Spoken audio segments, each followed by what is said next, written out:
बिस्मिल्लाहिर्रहमानिर्रहीम। अस्सलाम वालेकुम students.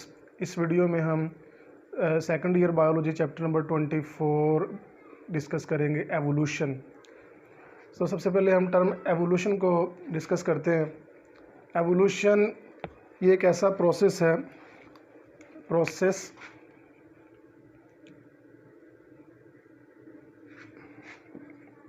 That transform life into a vast diversity।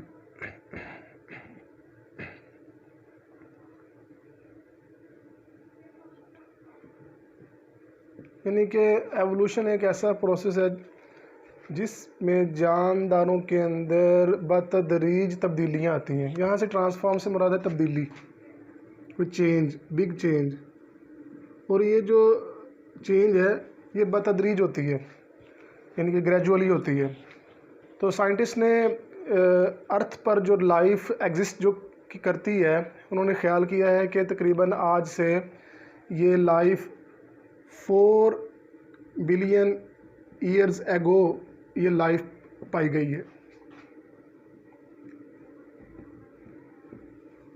तो इस तरह साइंटिस्ट ने जो ख्याल किया है, तो साइंटिस्ट की इस तरह 2 ग्रुप्स बनते हैं एवोल्यूशन के हवाले से, एग्जिस्टेंस ऑफ लाइफ के हवाले से। ग्रुप्स ऑफ साइंटिस्ट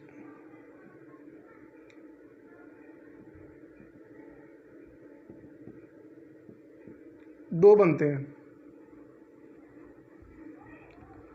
नंबर 1 है जी क्रिएशनिस्ट्स,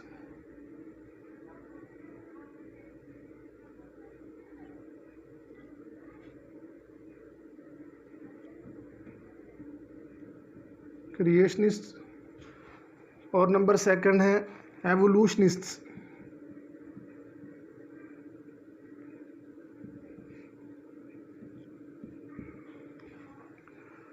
जो साइंटिस्ट क्रिएशनिस्ट थे वो थ्योरी ऑफ स्पेशल क्रिएशन पर बिलीव करते थे।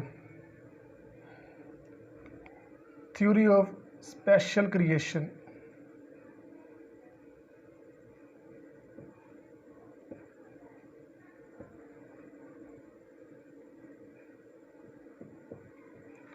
जबकि जो एवोल्यूशनिस्ट थे ये एवोल्यूशन पर बिलीव करते थे। तो थ्योरी ऑफ स्पेशल क्रिएशन क्या है? थ्योरी ऑफ स्पेशल क्रिएशन से मुराद ये है कि जो मौजूदा जानदार जो मौजूद इस इन्वायरमेंट में, हमारी दुनिया में, हमारी अर्थ पर पाए जाते हैं, ये जिस हालत में अब हैं इसी हालत में ये शुरू से ही पैदा हुए हैं। क्रिएशनिस्ट का ये मानना था कि इनके अंदर चेंज तो हुई है, लेकिन क्रिएशनिस्ट ये नहीं कहते कि सबसे पहले जानदार एक बैक्टीरिया था, उसके बाद फिर प्रोटिस्टिस में कन्वर्ट हुआ, फिर आगे प्लांट और एनिमल और फंजाई बने। एवोल्यूशनिस्ट क्या कहते हैं? एवोल्यूशनिस्ट कहते हैं कि जानदारों के अंदर बतदरीज तब्दीलियाँ आई हैं। यानी कि पहले सबसे पहले जो ऑर्गेनिज्म थे ये पहले सिंपल थे, उसके बाद ये कन्वर्ट हुए जी कम्प्लेक्स के अंदर।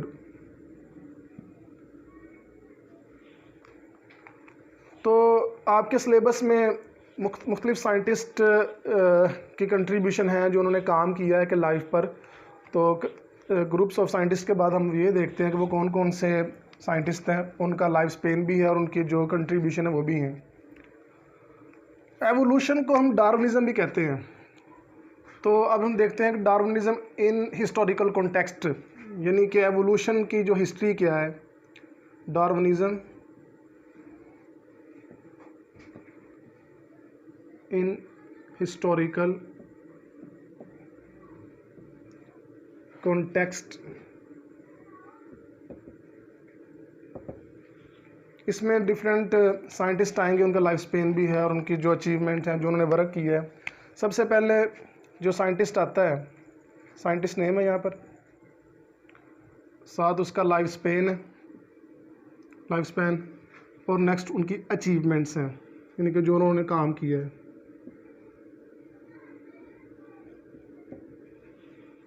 सबसे पहला जो साइंटिस्ट है वो जी लीनियस, जिसको कार्लस लीनियस कहते हैं। इसका लाइफ स्पेन है 1707 टू 1778। इसने जो वर्क किया है वो इस साइंटिस्ट ने जानदारों को साइंटिफिक नेम दिए थे, यानी कि इसने नोमेनक्लेचर जो है वो मुतारफ़ कराया था, नोमेनक्लेचर। और वो नोमेनक्लेचर था बाइनोमियल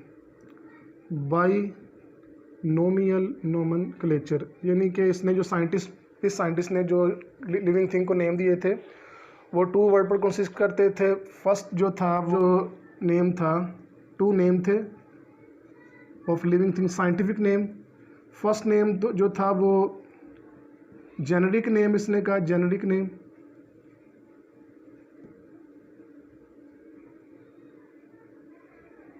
और सेकंड वन जो वो स्पीशीज नेम। लिनियस के बाद जो नेक्स्ट साइंटिस्ट आता है वो है जी लामार्क।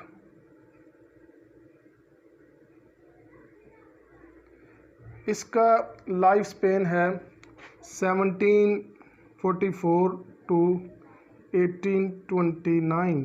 इसने जी वर्क किया है, पब्लिश्ड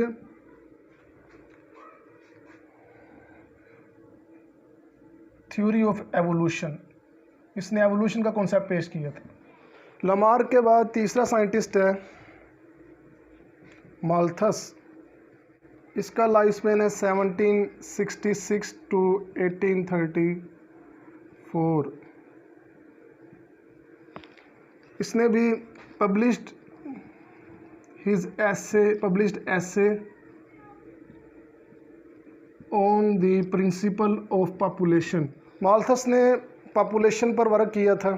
पॉपुलेशन की अगर हम बात करें तो पॉपुलेशन जानदारों का एक ऐसा ग्रुप है जिनका तल्लक सेम स्पीसीज से हो और वो सेम प्लेस पर एट द सेम टाइम वो लिव करते हो रहते हो, तो ऐसे ग्रुप ऑफ ऑर्गेनिज्म को हम पॉपुलेशन कहते हैं। माल्थस के बाद जो तीसरा साइंटिस्ट आता है वो है कोवियर। इसका लाइफ स्पेन है 1769 टू 1832। इसने भी जो काम किया था मच कंट्रीब्यूटेड ऑन पिलियंटोलॉजी। कोवियर ने जो ज़्यादा काम किया था पिलियंटोलॉजी पर किया था और कैटास्ट्रोफिज़म पर।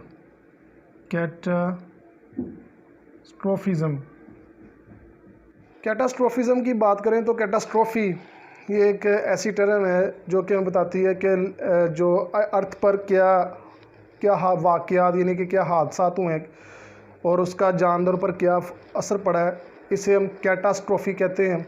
और कोवियर ने पेलियंटोलॉजी पर कैटास्ट्रोफिज़म पर काम किया था, यानी कि उसने बताया था कि अर्थ पर क्या क्या हादसात होते रहे हैं और उसका असर जानदारों पर क्या हुआ है। फिफ्थ जो साइंटिस्ट है वो है लायल का लाइफ स्पेन है 1797 टू 1875 और इसने जो वर्क किया था publish principle of geology, published principles of geology.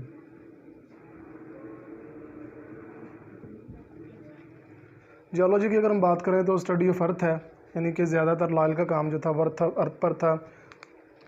Lyell के बाद जो सिक्स्थ साइंटिस्ट है वो डार्विन है और डार्विन के बारे में हम नेक्स्ट चैप्टर में डिटेल से पढ़ेंगे।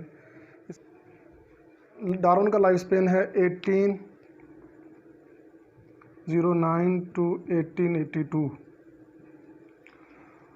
और इसने एक बहरी सफ़र किया था, वॉयज ऑफ बीगल एक बहुत बड़ा बहरी जहाज़ था और डार्विन के साथ और भी साइंटिस्ट थे, इन्होंने बीगल का सफ़र किया था। तकरीबन 5 साल तक इन्होंने सफ़र किया है और ब्रिटिश जो क्वीन थी उस वक़्त की, उस क्वीन ने डार्विन पर और जिसका साथ साइंटिस्ट थे उन पर फंडिंग की है। और इसके साथ वॉयज के दौरान ही डार्विन ने एक ऐसे लिखा था on the origin of species, wrote an essay on the origin of species. 7th scientist इस पार्ट में जो शामिल है वो है मेंडल। मेंडल जो कि 1600 के अंदर मतलब आया था, उसने जो अपने लॉ पेश किए थे, लॉ ऑफ इंडिपेंडेंट असॉर्टमेंट और लॉ ऑफ सेग्रीगेशन, लेकिन ये पब्लिश हुए थे 1822 टू 1884। 1822 से 1884 के दौरान उसके जो इनहेरिटेंस का जो पेपर थे वो पब्लिश हुए थे, published paper on inheritance. Mendel के जो पेपर थे वो पब्लिश हुए थे 1822 टू 1884। और लास्ट जो साइंटिस्ट शामिल है वो है वेलस।